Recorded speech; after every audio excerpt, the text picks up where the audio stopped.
All right, guys. Welcome to All In CrossFit Podcast, episode number 9. All right, we're coming to you with a little special segment we're going to call Ask Your Coach. So I'm just going to... and Sadie. And I'm just going to kick it on over to Jarrett to get this thing going.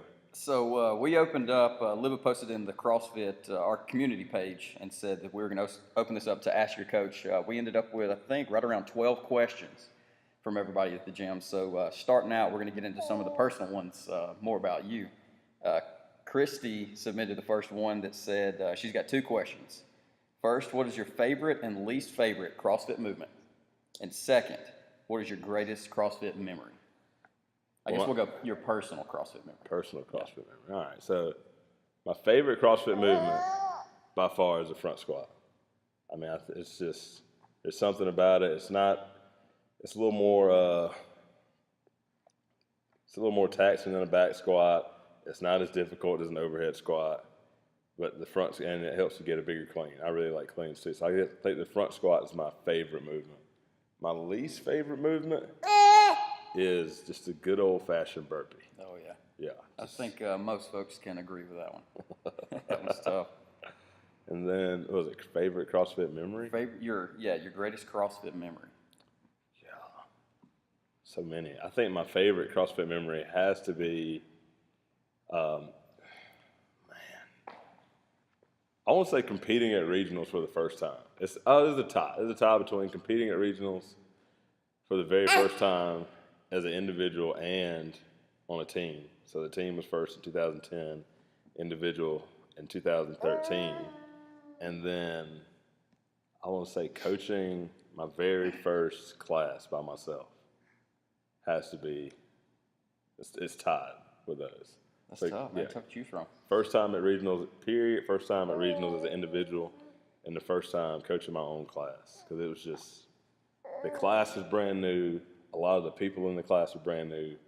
I really had no idea. I was just a sport coach out there in the gym trying to get these people to, I think the first workout was just deadlift. So not a super complex movement to teach, but trying to teach 25 people how to deadlift at one time. That was back over in Albany. Yeah, back in Albany, Before. 2010. I got you. That was before you came over here to open up Albany, which we've got some questions about that. We'll come to it here shortly. So the second one came from Ashley. First of all, she wants to know why you're a Florida State fan. It's just in my blood. And it just made more sense geographically. I was an hour and 45 minutes away from Doak Campbell Stadium, where the greatest team in the nation played, so why not? I don't know about that. So also from Ashley, she wants to know what your favorite CrossFit shoes are. And then what your walkout song would be if you're for CrossFit. Kind of like baseball. My favorite CrossFit shoe, hands down, is the Nano 6. Reebok Nano 6.0. Favorite by far. And then my walkout song? Oh, if we had walkout songs, it would be The Greatest by Froggy Fresh. Oh, my God. Krispy Kreme. Yes, sir. That would be my walkout song. Yeah, y'all got to look that up. If you don't know who Krispy Kreme, Froggy Fresh is, you got to check that one out. So Ashley posed another question, but this, I think, came from Sam. She said, Sam says, who is your favorite and least favorite Auburn basketball player of all time? I'll hang up and listen. I'm pretty sure we all know who the least favorite is, as if we didn't hear it enough the last couple of years. But who would be your favorite Auburn basketball player? My favorite Auburn basketball player of all time is none other than Mr. Patrick Kime. A lot of y'all may remember that he made that three-pointer at the buzzer to beat Alabama a couple years back. Never mind the fact that Auburn was up by 20 at the time. But That's true. It's one of the greatest shots I've ever seen and one of the biggest moments. And I felt like that I just, him being a walk-on, earning some playing time, I was with him in that moment when he made that shot. I feel you. He's my favorite player. Oh, Pat Kime. Oh, yeah. Least favorite, Bryce Brown. Hashtag Bryce Brown will let you down. Golly. I do not understand that. Okay, we'll have to move on past that. Kelly has got a question. She wants to know who is your favorite. Sadie's obviously your favorite, but who is your favorite professional CrossFit athlete? I mean, I want to say no one because I feel like LeBron James doesn't have a favorite NBA player. So why would I have a favorite CrossFit athlete? But I'm nowhere near the level of LeBron James with my CrossFit ability. So I'm gonna have to say Matt Fraser right now. So, I mean, just the amount of time that he puts into his training, and how he just sacrifices pretty much everything in his life to be the greatest guy in the game right now. Just speaks volumes of his work ethic, his integrity, and his character. I think to just say, hey, this is my goal. I'm gonna sell out to accomplish it, and he does. Yeah, I mean, look at what he did the last couple of years of the games. Yeah, I mean, winning the games by huge margins. Yeah. So, yeah, I think he's my favorite right now. Hard work pays off. That's right. Hashtag hard work pays off. HWPO. Cameron wants to know if you could bring in a famous CrossFit athlete as a guest coach, who would it be? So I guess this goes outside of like who your favorite would be and who you think would mix best with the community, or who would be the best to hang around with and be able to learn from, probably. I'm gonna say Matt Chan. Okay. Matt Chan. If a lot of y'all don't know him, just look him up. Yeah, OG CrossFitter. Been back. I think he was at every games before he got hurt except for the first one. Yeah. So 8, 9 to whatever. He just competed in the Masters division this past year. But Matt Chan, just because, I mean, that guy, he was an older guy when he started, and when he started competing. Yeah. And just for him to be able to compete with the younger guys, even in the beginning of CrossFit, up until now, and just all the time that he's put in on the certification staff with teaching level ones. He wrote, with the help of some other guys, wrote the CrossFit competitive course, and he also teaches level 2s too. So I think he'd be a good guy to come in. Yeah, he'd be a good addition. And run a class. Matt Chan, if you're looking for a stand-in job, let us know. Check out All In. So moving from personal questions, we've got some that are geared more towards the gym, from programming or how you structure the classes. Mm-hmm. I think this is something you and I had talked about last week, and I know you don't want to go into too much detail behind what you do specifically with programming to give away any of your trade secrets as far as the gym goes. But Carson wants to know, when you program for the gym, what is the thought process behind it, and how many classes or weeks do you program ahead of time? The thought process behind, just on a basic level, is safety number 1, improving overall fitness number 2, and fun number 3. Okay. Those are the 3 things I try to stick to, just on a very surface level when it comes to programming. And then typically all the programming is done a week in advance, because I used to do it a little bit further, but I can't really predict the weather 4 weeks out, so that ends up, if you got running in there and it's going to rain, that ends up being a lot of modifying you have to do. And so it's just easier to do it a week out. And I but know then that during the open. Yeah, you and I had talked about, that's what we were talking about.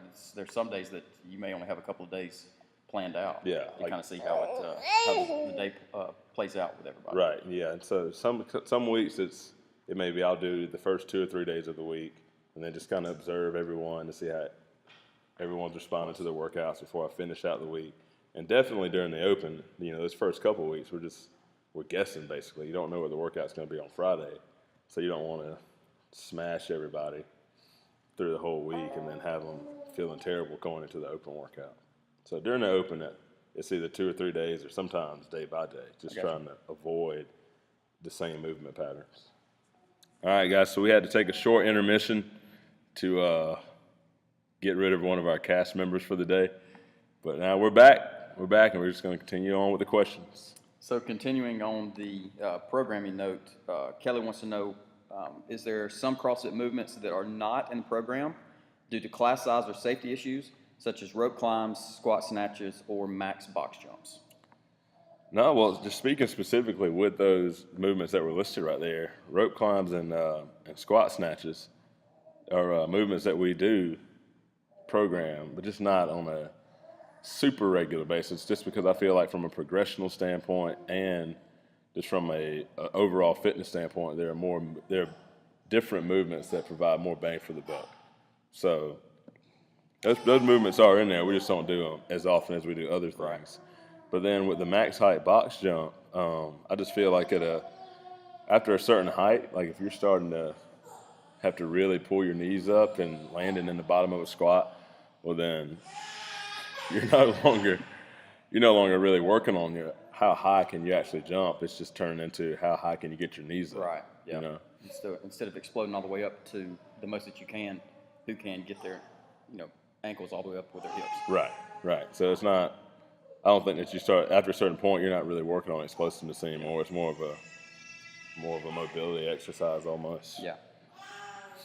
All right, guys. So we're back. We do have our guest podcast member back with us again. But continuing the questions, we got an anonymous question here that asks Chris, do you look at the results of sugar WOD when you're determining your programming?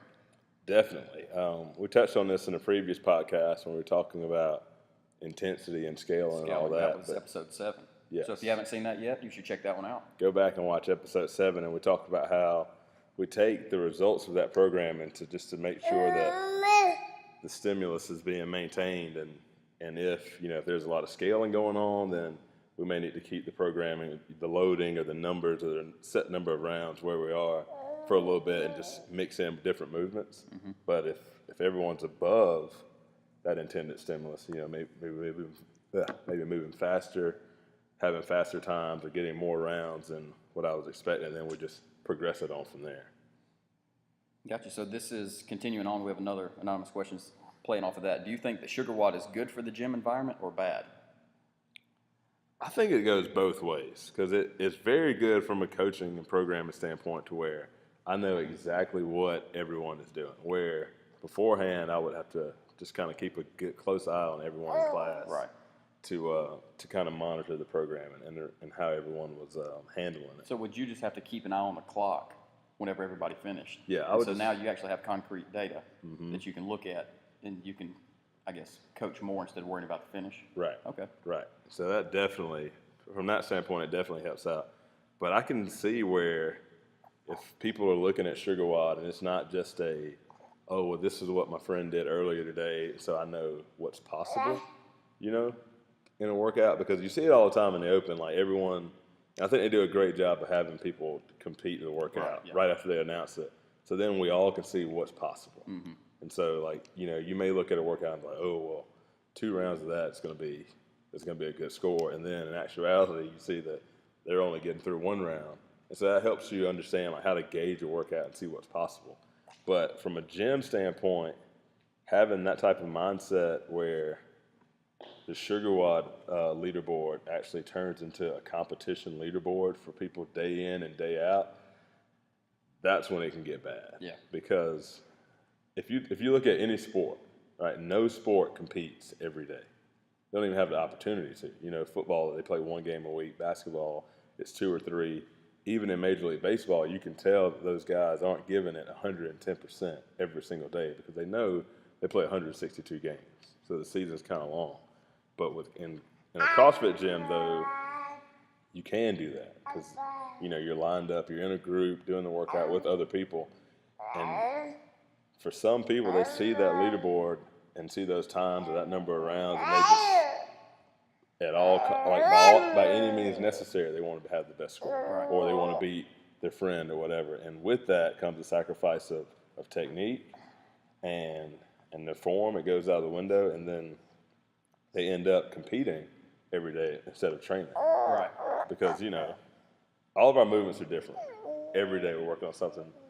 It's a different movement. So movement or a different combination of movements. Right, different movement, different combination. So everyone responds to those differently. Because like for me personally, if you throw burpees in a workout, I know that I need to try to focus on my burpees as opposed to if front squats are in it, because I need to move. I need to get better at handling burpees.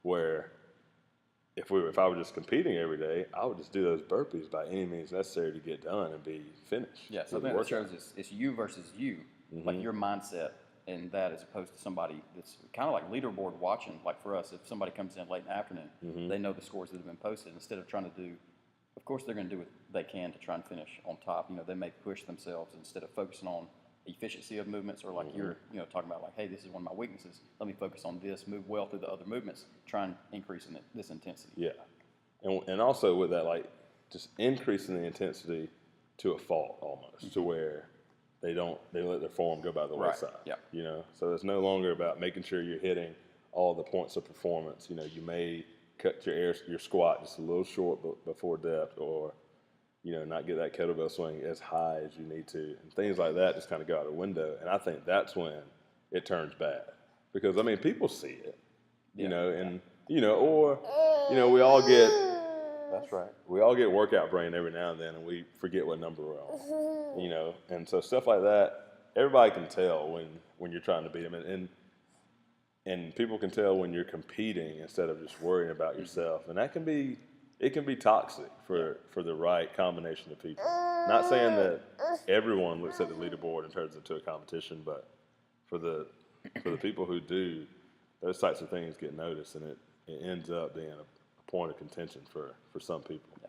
So we got to be careful. You know, I think that using the leaderboard as a tool to see what's possible day in and day out, especially with some of the early people coming in, they just kind of set the bar to let you know what's possible. But looking at it as a competition every single day is not a good thing, because then you're not focused on getting better every day. You're just competing, and eventually that leads to injuries and burnout, and we don't want that.